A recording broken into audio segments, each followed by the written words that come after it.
Welcome to Season 5 of the Big Sci-Fi Podcast with Adeena, Brian, Cris, and Steve, the biggest sci-fi podcast in the galaxy. The adventure is just beginning here at the Big Sci-Fi Podcast, and we invite you to come aboard the Starship Tangent. We know you'll enjoy the conversation, the laughter, the banter back and forth, and most of all, friends who love hanging out to talk about all things science fiction. Set your phasers to fun. Here we go.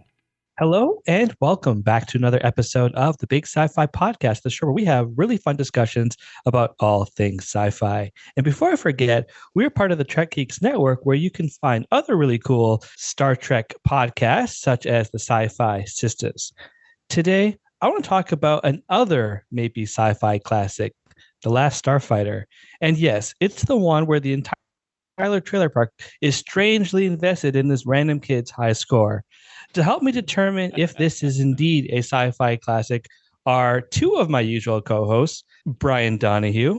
Hey, it's Brian from Ohio. Good to be here, everybody. And Steve Merkin. Where it is not raining. And believe it or not, I heard on the news yesterday that Los Angeles was the wettest city in the lower 48 with the amount of rainfall we've gotten in the season. This has been crazy wet. Wow. Yeah. I've been hearing about that. That's insane. Mm-hmm. And Adeena, unfortunately, is not here, but she is on her way to the Star Trek cruise. So she's going to report live from that. Hopefully, we'll have some updates. And I'm definitely not jealous. I know none of my co-hosts are jealous of her at all. No, we definitely do not want to be there right now. But you know what? We have to talk about something that isn't Star Trek this time, although there's some connections. Oh, yes. And that always is connections. Always. Always connections, of course. The Last Starfighter. So now I'm so curious. Yes. What did everybody think? Who wants to go first? I'll let Steve go first. Okay. All right. Yeah, well, Steve. I've been saying this about pretty much every movie we've been watching from the 70s and 80s, and I'm going to say it again. Once again, I had to remove my rose-colored glasses. Yes. And watch this movie. And, you know, it's exactly as I recalled it was. And it was fun to watch. Yes, that's what I wanted to hear. Still the idea of one lone starship winning the battle. It's definitely an 80s film. But you know what? It's still fun. And it's still fantasy. And it's just right up there with Star Wars as being, you know, just enjoyable without really looking for the logic in it. Yeah, I'd seen this a couple times growing up, Cris, but it's been years since I've seen it, and I remember really enjoying it as a young lad. And watching it now, there were some things that surprised me, and that's a lot of that. It revolves around special effects, but this film has charm. It has spirit. Yes, it does.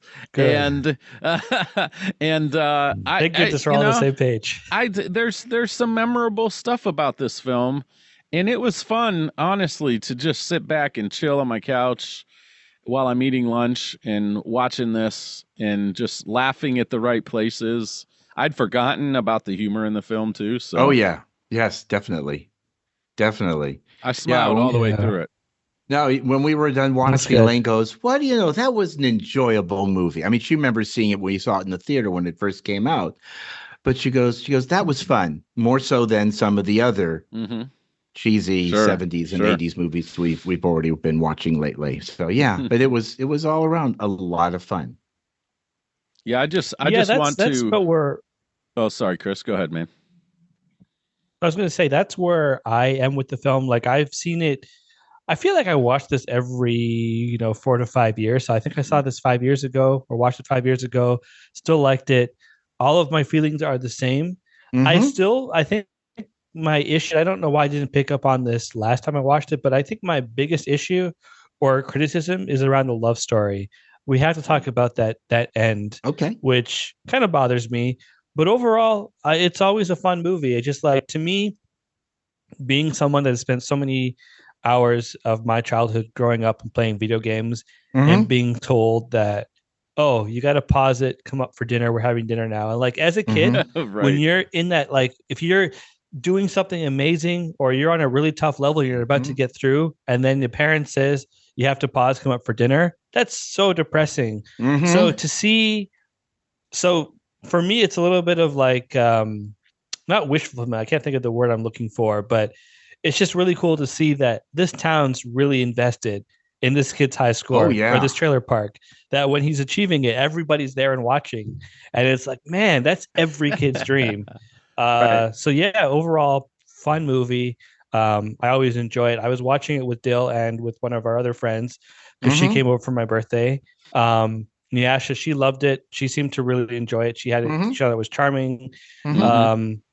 Dill, unfortunately, like saw the beginning, knocked out because she had her bachelor at party the night before. Oh, wow. So she was exhausted. Okay. And then she woke up, I think, randomly in the middle when they were dealing with the assassin alien, and she's like, "Wait, what is that?" And then she fell asleep again.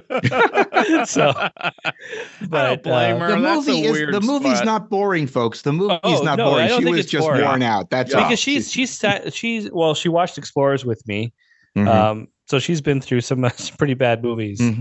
But yeah, overall, I still like it. A lot of fun.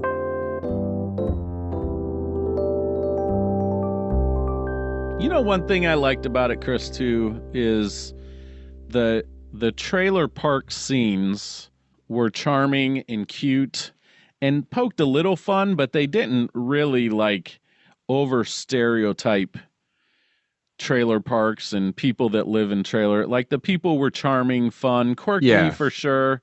You know, I just you would kind of maybe expect, like we have seen in other films from the 80s, very strong stereotypes that were unfortunate, or we wish maybe they would, you know, have been a little more enlightened in how they portrayed. And I think you know, it's quirky, but they didn't really poke fun at anybody. No, in the trailer park, it was nice. No, the people who live in the trailer park, this was a real community. I mean, to think that the biggest moment in the trailer park event of an evening is everybody going, what, Alex? He's getting the highest score? Oh, come on, let's all go and watch. I mean, yes, it was adorable. It really was. And everyone in the trailer park had a little bit of an interesting personality, which was really good in the film. And that's what really worked. Yeah. And it did.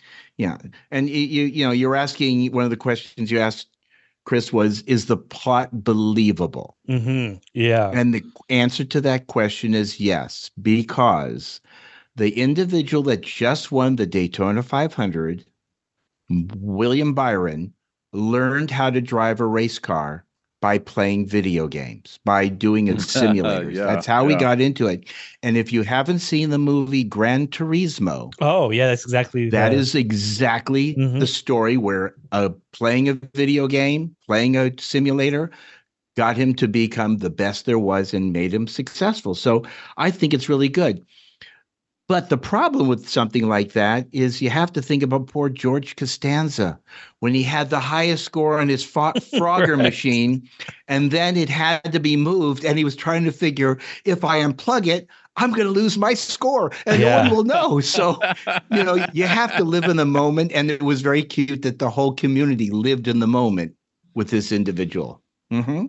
Yeah, so I agree. I think, to me, it's believable enough that the game was designed to fly like the ship. And I mean, as soon as you accept it, I think it's one of those, it's a little bit far-fetched, but at the same time, it's no stranger than things that we've all watched than other sci-fi movies. And I think it's a cool idea. It's like, this is it's a clever way of this alien society recruiting people by placing video games on Earth, even though that he's not supposed to do that. And I think when you bring up things like Gran Turismo, and you said there was a real race car driver who did this. So, I mean, that's William Byron, who just won the Daytona 500. That's pretty cool. Cut his teeth driving sims. That's how they train airplane pilots. Yes. Yeah. NASA pilots train on computer simulations. So it's very easy to think that would be the case. Really, I mean, that's one of the most believable parts of the idea that to recruit and find the best, you have to see if they can do it or not. And that he was rewarded with his success at playing the game. as opposed to getting tokens at the Chuck E. Cheese or something like that. Yeah, right. Exactly. So Mhm. I want to shift gears because I Sure. didn't write this as a question, but I messaged everyone ahead of time about the Mhm. special effects. We got to talk about the effects. Oh yeah. Yes. Well, how did we all feel about them? I did not remember them all being like CGI. Mm-hmm. I Yeah. did not recall that. So I think that says something about a fond memory of this movie, perhaps, or perhaps as a kid and maybe a teenager watching it, it didn't bother me at all and it was kind of cool. I think this has got to set this film apart from other science fiction of its era, because Mm-hmm. I don't recall, and I'm not totally fluent on 80s sci-fi, mind you, but I don't remember watching another film where it's all the outer space stuff is CGI like this was. It had to be Yeah. ahead of its time to a I think degree. It yeah, was. because it was like so where I stand on this is in like so I remember watching it as a kid, Uh-huh. liking it a lot, not really caring about the special effects. And then for whatever reason, we watched this in high school in our English class. And I remember being kind of bothered by the special effects, but our teacher was reading the back of the box and was like, wow, this is like because the promotional stuff was like making it a big deal. It's like this is made by some of the people that do Star Wars. This is the first time we're going full CGI. Oh wow. Okay. Yeah, Mhm. so it was a big deal. Now I enjoy it, even though it's really Yeah. bad. And But I right. enjoy I the will charm of say it. I will say I was surprised at it doesn't hold up. No, The outer space stuff does not hold up. Even some of the planet side stuff does not, like the flashing in the police car. You know, that light looked Mhm. totally CGI. the Mhm. stars. But Someone yeah, pointed out the stars. Was Yeah, like, yeah, why are they yeah. so bright? right. Yeah. And I just I was surprised. That's probably the most surprising part of this film is I didn't realize that the special effects would not hold up. Now there's it's different. It's fine. I'm not saying it's bad at all. It's different. It's got a different look and feel to it. And once you just get used to that, you put it aside. It didn't bother me except initially when I went, "Oh wow, it's all CGI." Yeah. So it's Yeah. definitely Well, hasn't it hasn't aged well as far as that goes. Mm-hmm. But I love that it's unique and stands out though. and that's the thing. You're absolutely right. You know, when I was watching it again, the same thing I felt about the special effects in space. The spacecraft looked very almost two-dimensional, you know, Yeah, because they really kinda, hadn't yeah. got the texturing done for to where you could be like three-dimensional images.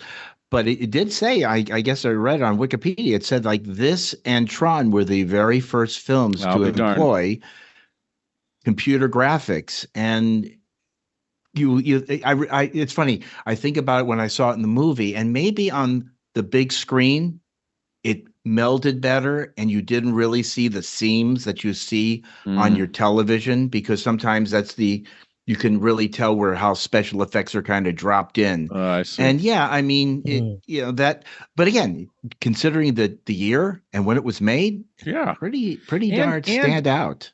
I also got to the point in the film when I went, this is mimicking the video game. So maybe it makes sense that when he's there, it kind of looks a little video game-ish when they're in outer space. Now, where it bothered me the most Mhm. was when they were inside the asteroid. That's when it was the most painfully Yeah, obvious. that was Yeah. The texture of the asteroid, all that stuff was very Yes, again. smooth.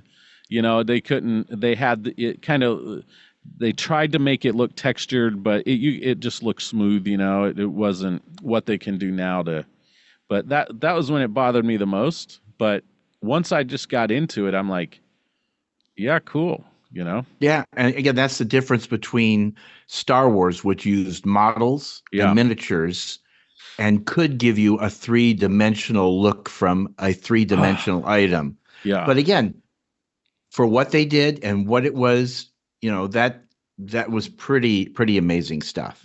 Pretty amazing stuff by the time. Yeah. So do you think now this is something I didn't even like put in there, but do you think that if the film didn't have those effects, if they went the practical model way, do you think it would have do you think it would still be considered I think it's considered a cult classic.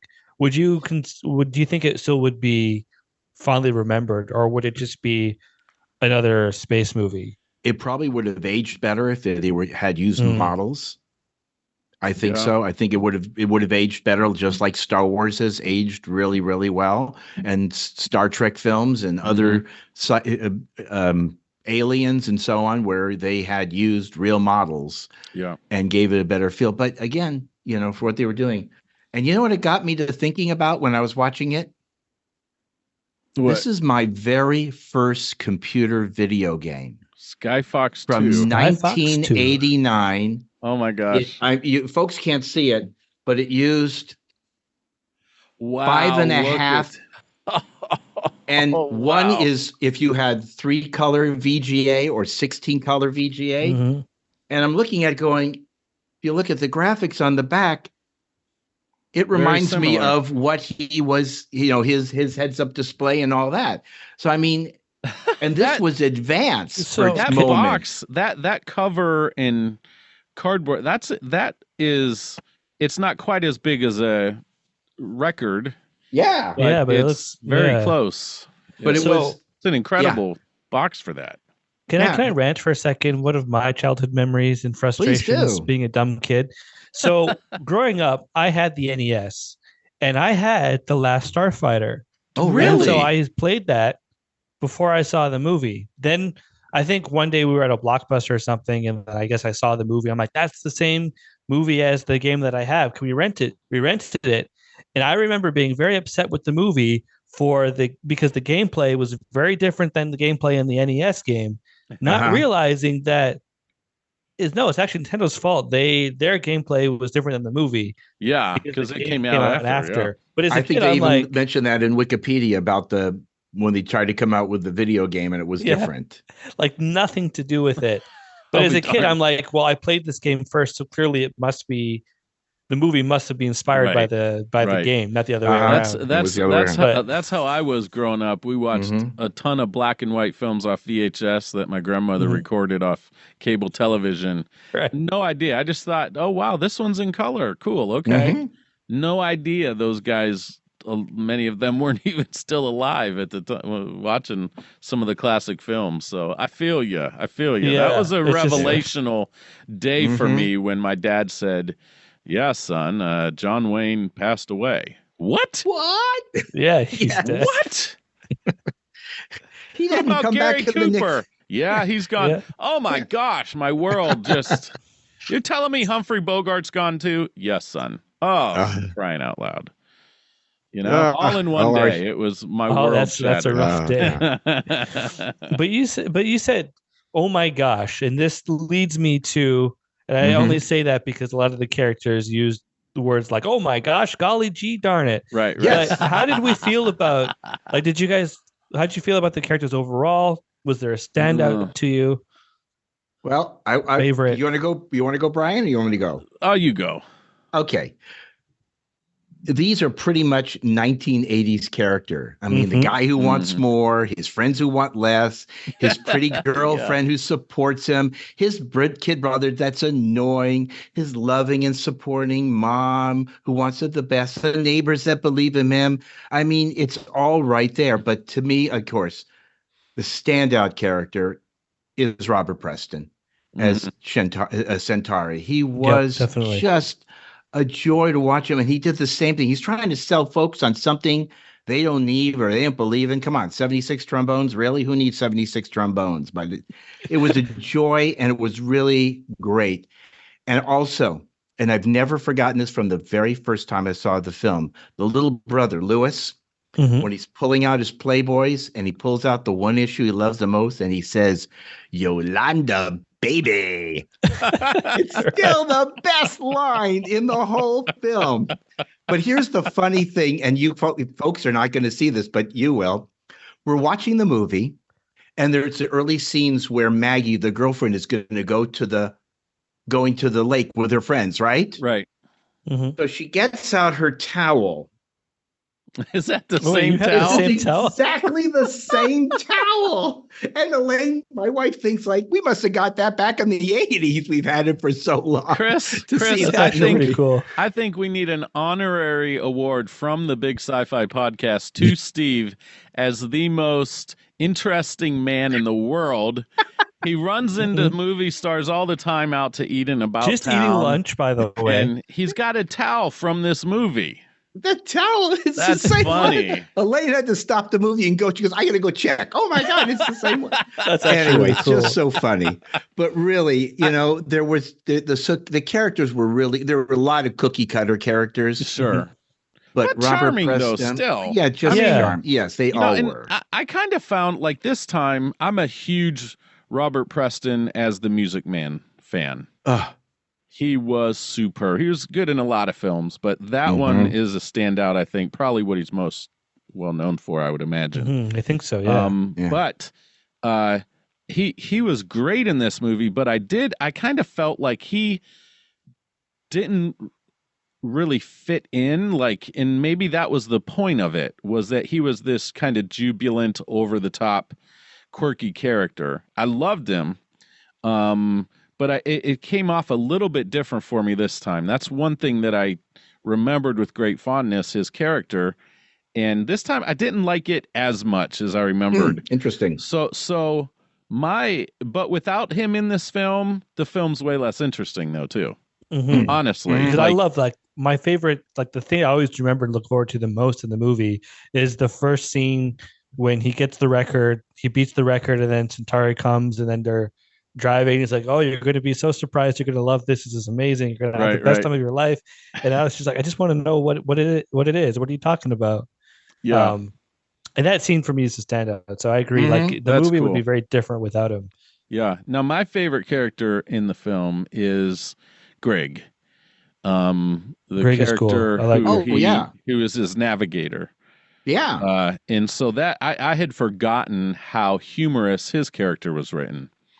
And so that was really charming for me, and just his ha, and him teaching him how to, the first time they were on the Starfighter, and I liked him. I liked him the best. And what can I ask you guys a question too? Yeah. Since we're talking characters, what else has Lance Guest, who played Alex, been in that would be of any note? Do we know? And you know what? I should just look it up, but I don't. I didn't really look up his IMDb. I will say one thing also about characters. The Beta Alex robot, he was hilarious. Yes.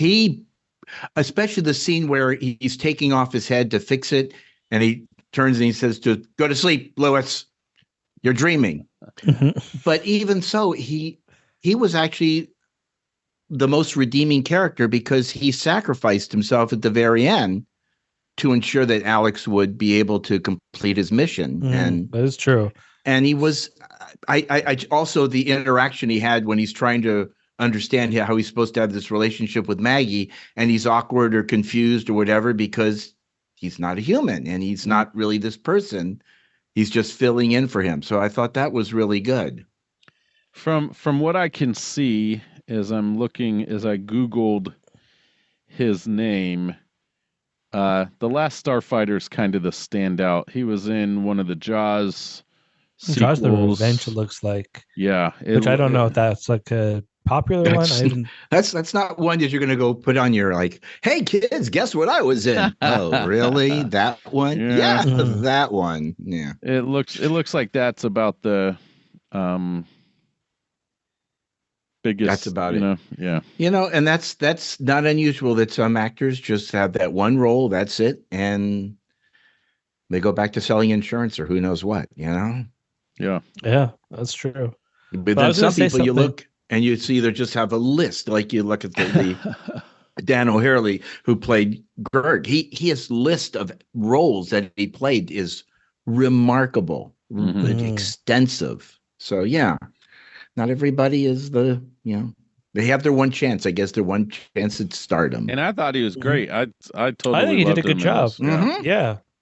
I was going to say one thing when you talk about Greg, like he had one of the best lines of the movie, which felt like out of place only because the joke felt like it was more modern than the rest of the movie, where it was like, oh, what are we going to do? Don't worry, I'll have it all figured out by the time we get to the frontier. yes. Okay, great. What's that beeping? We're at the frontier. And I'm like, that's Right. like such a perfect, like a joke that I feel like would fit really well today. Yeah. Oh, yeah. More That so could- than the other Yeah. jokes. Mhm. I could Yeah. see that flying good in a Star Trek film, a Star Wars Yeah. film. Yes. Anything. You know, Stargate, Babylon 5, like that joke would work. And of course, the Mhm. the actor did it so beautifully. Mhm. It was. Did it really well. And it I was like fun because I choked on my drink. I remember I was drinking as that came, and that about made it come out of my mouth. That's a great scene. If you Yeah. can do a spit take, it's pretty darn good. yeah, Right? I think he was great because he was funny, but he also was able to play like shift between being hilarious but also being a really good mentor towards Yeah. Alex and helping Yeah. Alex, find his potential. I loved And- I loved when he comes at the end of the film and meets the whole trailer park. I thought that was kind of a fun scene too. Also, for the three members of the Big Sci-Fi podcast around tonight, the society that lived on Rylos, all Mhm. bald, all Oh, bald, as you recall. yes, So I yes. feel like we have a kinship with the characters in there. Yeah, well, at least two of us. Mhm. Yeah. And I you're hate sort to of- say it. Hey, Brian, you're catching up. The race is on, sir. Yeah. The race is But on. you alternate because you've done bald and you've rock bald before. You're- I feel like Oh, thanks, my friend. You guys I are seem to remember you best. doing that recently. I did this past Yeah. year at least once, and then and I do have receding front hairline, Yes. and I do have a patch in the back, but that's getting treated with some Rogaine, baby. So we'll see when it comes time for Trek Long Island. We'll see how that patch in the back is Okay. going. So, anyways, I digress.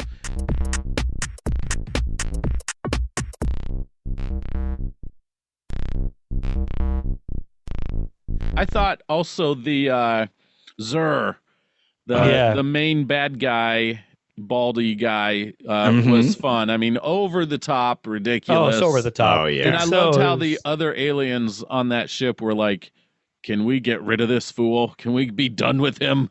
You know? So yeah, Brian, this is also a Steve question, but so more so a Brian question. But Mhm. Brian, did you get Jem Hadar vibes a little bit? A little bit, yeah.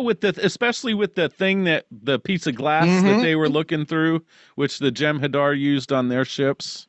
Mhm. That Deep too, Space but there's Nine? also this is a very specific episode, but there's an episode DS9 where the Defiant gets captured by the Jem Hadar, and O'Brien and a bunch of them are in a shuttlecraft, or sorry, a runabout, and they shrunk, and so they're like flying around the ship. Yeah. But like the Jem Hadar, like the two head guys were sort of having a beef with each other in that Yeah, episode you're where the right. one guy was like, "You're being a fool, you're being really dumb," and that felt like this conversation where Yeah, this guy's an you're right. idiot, but yeah.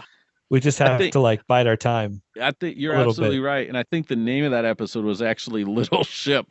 They were Yeah, the they got one little real ship. creative with the name of that. Yeah, Ridiculous but fun episode of Deep Space Nine. yeah. That was Definitely. the most I ever rolled my eyes. But then I watched it and I was like, It's you know just what? like, It's okay, okay. it's actually pretty supposed enjoyable. to be a little cheesy. Like they're doing this tongue in cheek for sure. So, anyways, but yeah, you're right.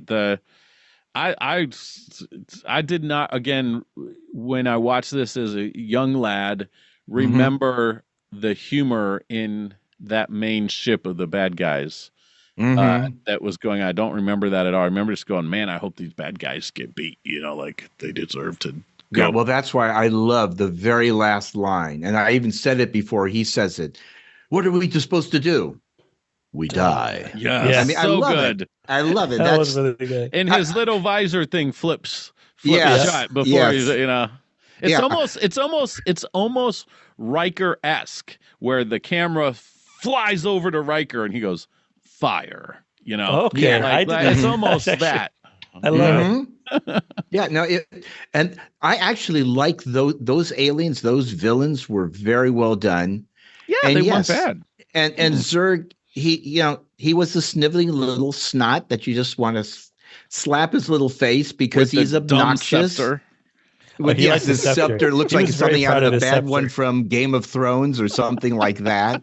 You know, I mean, if you think about it, you go back to Star Trek Nemesis and you go, here's this one character who doesn't fit in amongst all the rest, and they're only using him for what they need for him. And Right, so at I the felt end, like the other.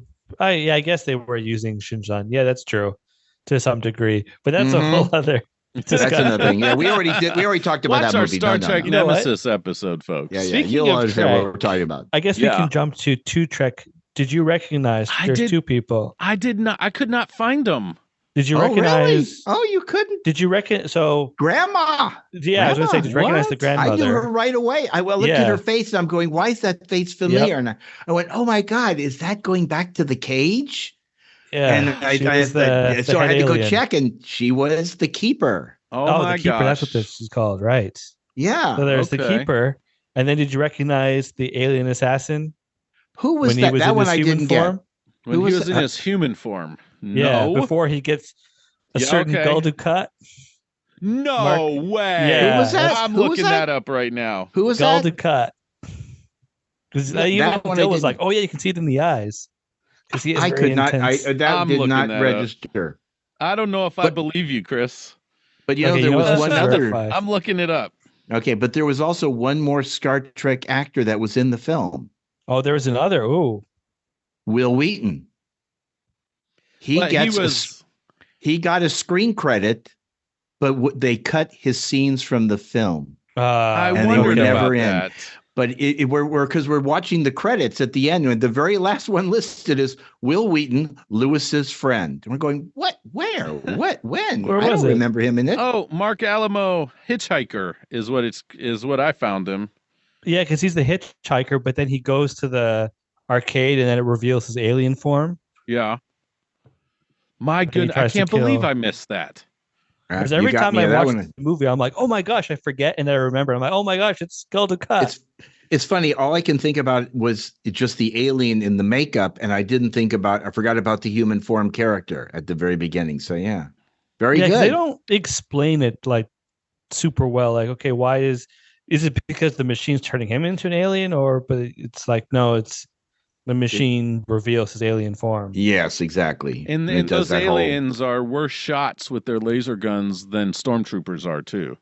Like Yeah, they they're couldn't hit. pretty- They couldn't hit the broadside of a barn, let alone yeah, it's terrible. But it was fun. It was still fun. It I'm not, really I'm not was, complaining. yes. It was fun. Yeah. Yeah, so I'm just trying to think of what else have we. So were there Music? any logic issues? Oh yeah, if you want to go to score, we can go to the score. We'll do it at the very end. We'll do it at the very end. Okay. But yeah, you asked the question, were there any logic issues Yeah, any with this logic film? issues? Mm. And I said, where do I start? No. No. There are none because this isn't a logical film. It's based on emotion, good over evil, one man against an armada, an entire force of the gun stars. I mean, you've got this force and they're all annihilated Mhm. in one shot. So that it's just left over to have one person left over. And he has the only prototype with a thing called who came up with the idea of the death blossom? I think It the sounds- Death Blossom. I believe that's what they serve at Outback. Yeah, it's exactly, that deep right? fried onion is the death blossom based on the Delicious. number of Onion. calories it Yes. has, maybe. Woo. But it was silly that it could just wipe out the entire force. But that's okay because they wanted to get the movie over with. Right. And They it had to had to do happen. something. And Mhm.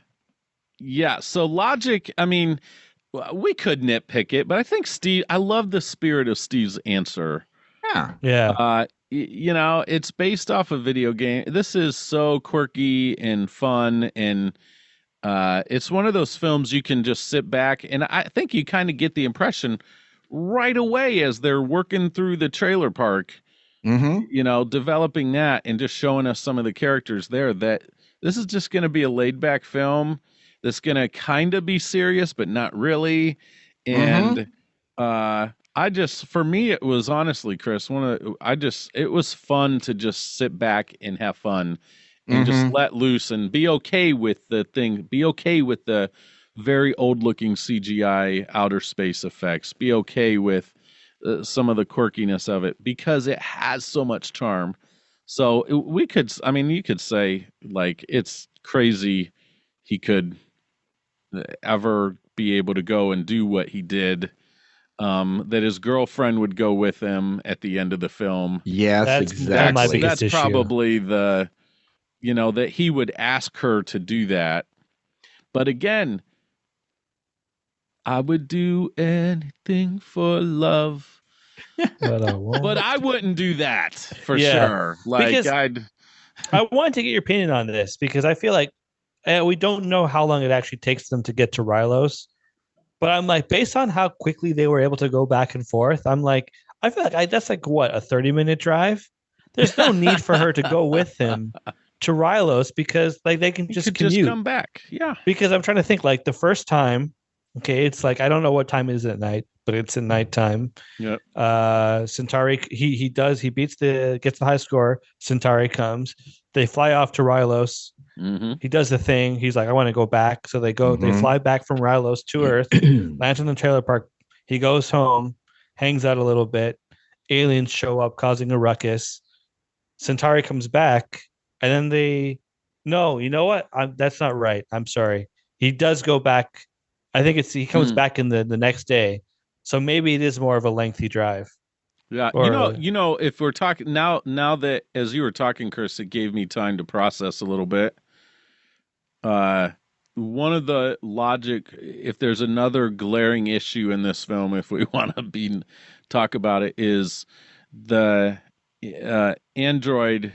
What was his name again? The Beta. He was Beta Alex. Beta. When he's under the covers, like they did not explain why he had to form into, why couldn't he just be an exact replica immediately? Did they explain why he was transforming? And I think it was just for that gross out moment where you think you're going to see his face, Alex's face, and then it's this weird thing forming and you see the eyeballs sticking out and everything. Yeah, especially when the little, like he gets in the car and there's a little zap and that's like the triggering of the, who knows, the DNA development or something. It wasn't very, I hate to use the term, it wasn't very fleshed out. Yeah, right. And again, that's okay. I mean, See, I was okay with that. What bothered me more, and I guess that was part of the charm, and it was meant to be more humorous, is that, okay, they had this great technology called the beta unit's a very common thing that they use, but it's like nobody thought, hey, we should also maybe try and like not just duplicate his DNA, but like maybe try and duplicate his experiences, just so that the beta unit is able to interact in a believable way. Even you're right. And then also his hair was different.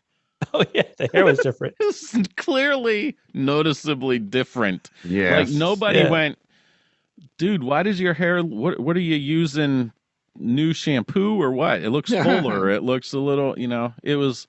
And so I wonder if that was like on purpose to differentiate. Maybe they thought they had to for film goers to know for sure he was different than Alex, or maybe it's just when they shot that stuff, they had a different hair designer that day. Yeah, that could be. Considering they would have shot the scenes at different times, whatever. Yeah, you're probably right. Yeah. That's real nitpicky though, but it's very nitpicky. But it's like it's fun, but it's like, we're not nitpicking because we don't like it. It's like one of those, we're actually enjoying it. Oh, we've nitpicked our beloved Trek way harder than nitpicking this film.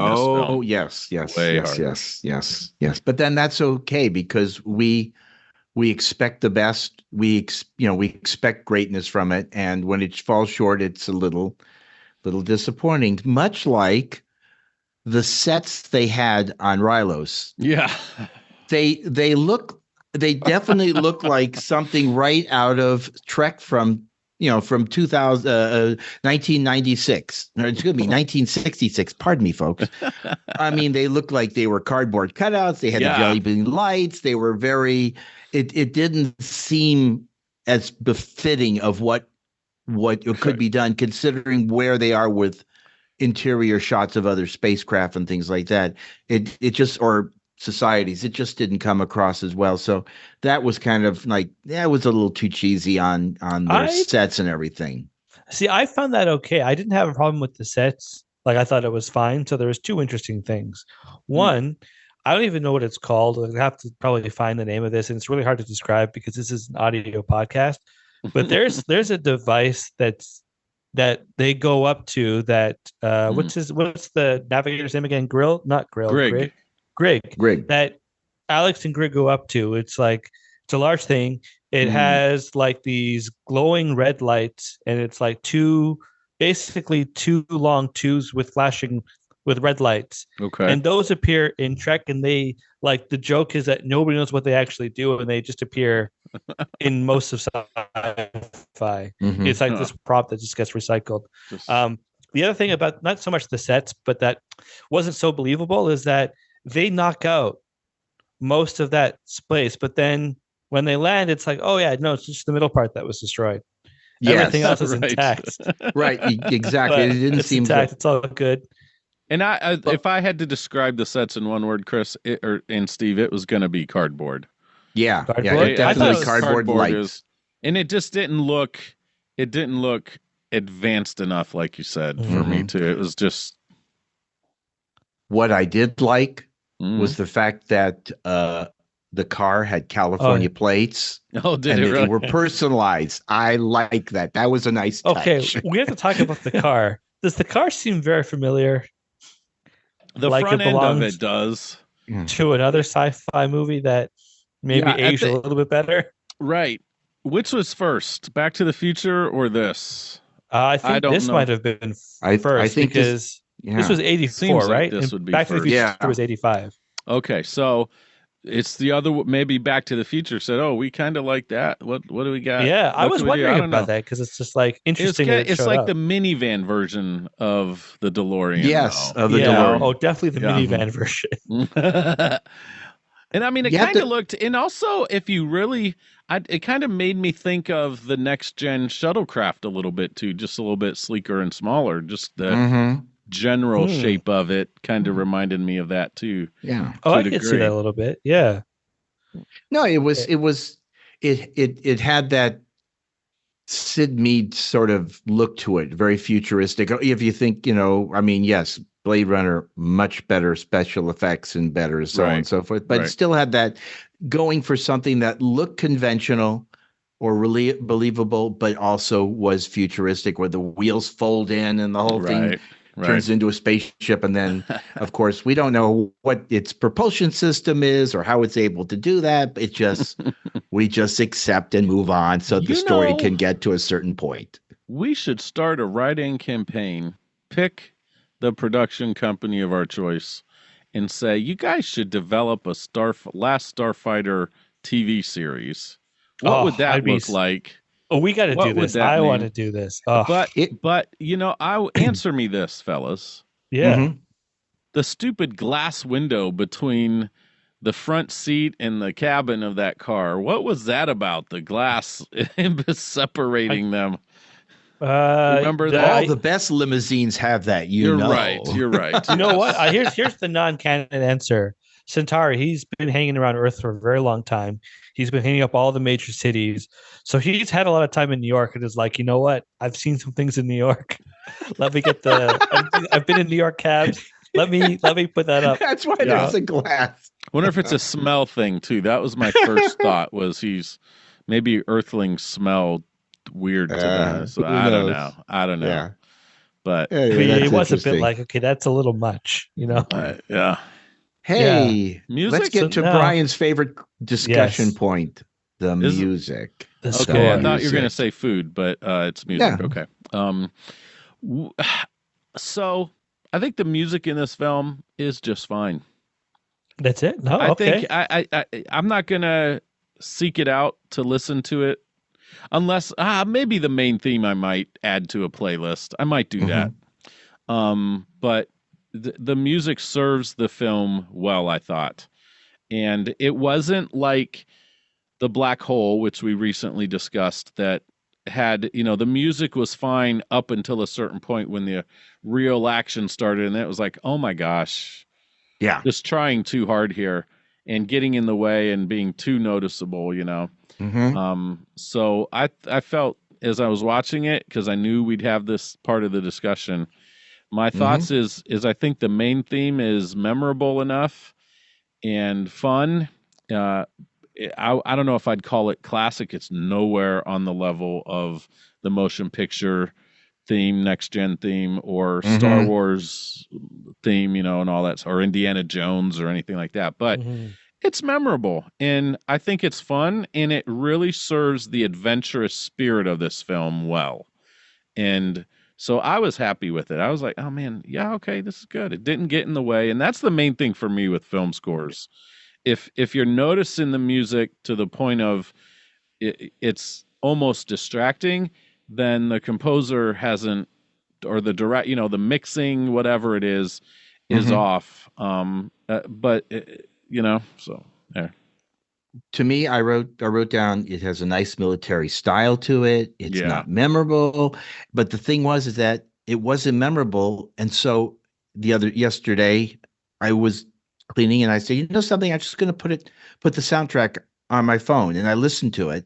I'm going, it's better than I thought it was Oh, because okay. it did have there were points where it drops down when Alex is contemplating what he's going to do. He wants to go to college, but he can't go to the college because he didn't get accepted. He doesn't have the money, whatever the story.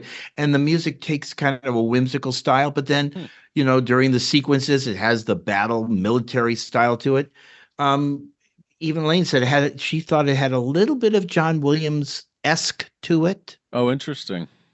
Not a Okay. lot, but just Right. like she says, The essence that could have been in Indiana Jones. That could have possibly like, been in yeah, that. it's like you're walking through a store and someone just tried out the perfume and you just walk through it and get the essence of it. Yes, exactly. Not the full flavor. That's good. That's good. What did you think, Christopher? Sort of the same thing where it's like the most of the score isn't that memorable, but I did like the main theme. And I know it was stuck in my head for quite a while afterwards, but now I can't remember it. So now I think I might have to actually go listen to it again. I could not hum it to you, but I can remember how I felt. Yeah. And maybe I will look it up on Spotify sometime later this week and just or you can. I did it on YouTube. It was right there. Yeah, you can just easy to find on YouTube, and they got the whole score there. So yeah, but it again, it served its purpose. It wasn't, you said, it wasn't a distraction. It wasn't annoying, or it overshot the scene or whatever it was. So yeah, it did its job. Yep. It did its job. Yeah, I think it's like, it's like it did its job. It was sort of memorable, but it wasn't in the way. Yeah, I think they did a good job with that. Any like final thoughts about The Last Starfighter before we wrap up? I'm happy to rediscover a film that I would feel totally safe letting my kids watch if they should ever say want to watch a film like this. Because that's becoming rarer these days as far as films that I would want to watch and enjoy too. If we're not talking Disney type stuff, my son and I just recently watched, this is kind of a side note, so I'm happy about that, but I was also pleasantly surprised. We recently rewatched The Last Jedi and The Rise of Skywalker all in one day. The girls were off on a girls' day, so we're like, we're doing our thing. And that's one thing he wanted to do. And I'm way less critical of those two films than I was when I saw them. I think they're way better than I remembered. And, and those were PG-13, I think. Yeah, I don't think they were too like bad in terms of, because they were Star Wars. So it was like, there's some intense stuff, especially The Rise of Skywalker with Palpatine. Those scenes were pretty dark and all that. But, we loved it and we watched it together. And this is a film I think that both of my kids would find enjoyment from, and that as a parent I'd go, yeah, there's really not much nothing to worry about in this. So I like that, and I like that they just kind of went for it in this film and told this fun story, this whimsical story, and there's no apologies for it. It just is what it is, and it's fun and sweet, and there are memorable things in it, some of the jokes, and memorable performances too, frankly. So I give this 2 thumbs up. I don't know if you're going to ask us to rate it or not, but I mean, I can if you guys want to rate it. But we can go with the Donahue 1 to 5 at some point. Yeah. Well, I would. Go ahead. Go ahead. I was going to just say, to me, you know what I loved most about the film? What? The scenes on Earth. Oh, okay. Where he's interacting with his family, interacting with his girls, or the beta units there, or how he deals with his situation. Yeah. I think it was very sweet. It was very, very real. Even if there was no amazing adventure in outer space, and the kid just did something that just think about all of us. Isn't there one thing that you've done in your life that's better than everybody else, or and you stood out, and for that one shining moment, you're like, hey, you know what? I'm the best at this. And that's what was really the charm in him winning the game, because it showed that even though he wasn't going to get everything he wanted in life, he did get one thing with a quarter of being the best at something. And to me, that was enjoyable. It really was. Yeah, I agree. Yeah, I agree. I think it's one of those where, it's unapologetic, it's cheesy, but it's fun. It tells a good story. And at the end of the day, it has a good message and it has heart, which I think is all you can really ask for when watching a movie, especially nowadays. Right. Yeah. Right. Yeah. I mean, that's just it. And you said there, when you're looking back films that we have reviewed from the late 70s and the early 80s, and there is a level of disappointment we've had in a lot of them, either in the story, the effects, or whatever. I mean, comparing this to Explorers, this is a much more enjoyable film than Explorers. Definitely. Because I think there's a little more sweetness to it. In that movie, it just kind of went off the rails at the end. And this kind of, but not as bad, because he, again, is the hero at the end of the story and saves the day. And isn't that what everyone wants in a film? Right. Yeah. And it completes the film. It wraps up the storylines. You start off the storylines. What's he going to do in the future? You have all these questions. How is he going to be with his girlfriend? And it's like, no, they resolved it at the end. So it's a nice, complete story. Even Granny says, go, go, go. It's like, she doesn't want him to hang around just because she's old or whatever. And, you mentioned about you saying some production company. I believe I saw on Wikipedia that they were attempting to have either a remake of this film or a TV series, something, but it's just never happened. And I think that if they were to take the story and update the graphics and update the story, and I think it could be a great remake. Yeah, I think we got to try. Interesting. We got to figure this out off air, because I feel like we have like 2 or 3 movies that we now want to try and remake, or at least come up with the screenplay for one day. Right, we'll see. Right. Maybe our budding filmmaker right here, Mr. Chris Fox, will be. Yes, that's tempting.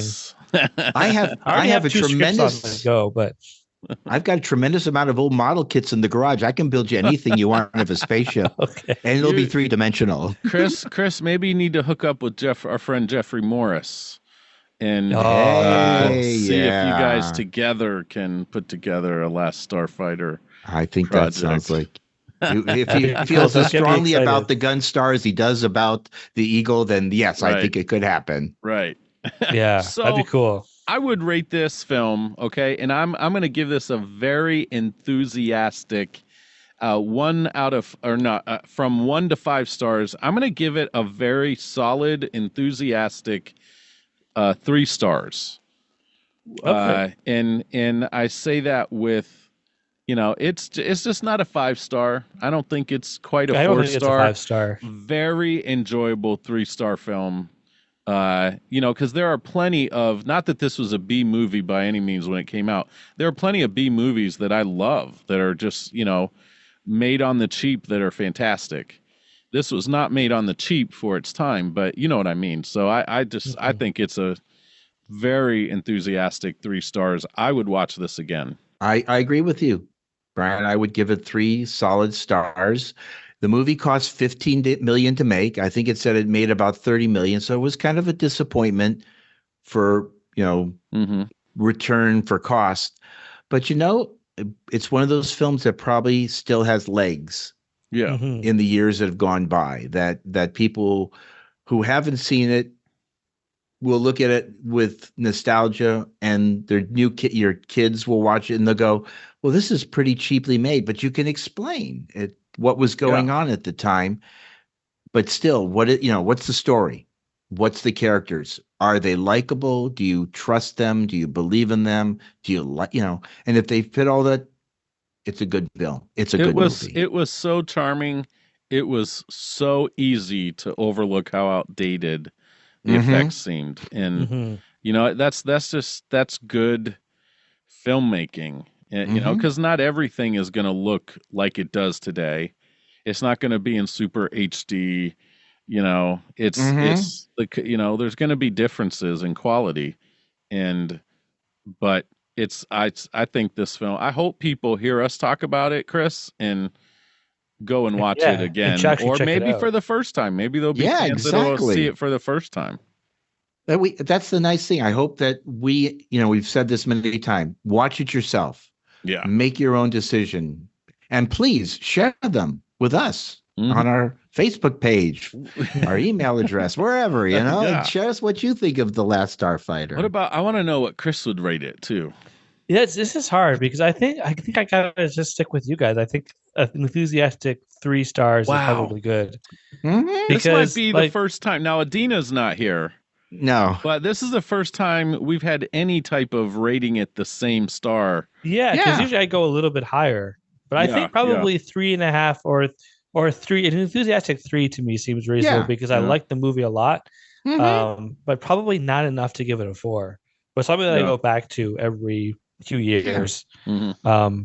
But I enjoy it. I think definitely check this out if you're looking for something fun, something a little bit cheesy. You just want to kick back and relax, order a pizza, and just hang out with. And just relax as you watch it. Don't overly judge it or just have fun with it. Take it for the spirits it's intended to be, received in. And I would also put this sometimes we talk about, is this a must-watch sci-fi film? Should this be in your vocabulary or whatever the term Adeena uses for science fiction? I would say, I don't know if it's a must-watch, but I think it's worth watching if you're a sci-fi fan. Yeah, it's worth watching. Yeah. I mean, this is not The Day the Earth Stood Still. No, this is not Forbidden Planet, and you're looking films that were from 30 years before it. Right. But it, as an 80s film, it's very good. Absolutely. I mean, you can find cheesiness in Back to the Future, but it has a charm that you love about the movie, and that's really what it comes down to. Yeah, definitely. Right. I think pretty good glowing endorsement from the Big Sci-Fi Podcast. Yes. Well, thank you guys for another great episode and great discussion. And remember, everyone, stay safe, watch some sci-fi.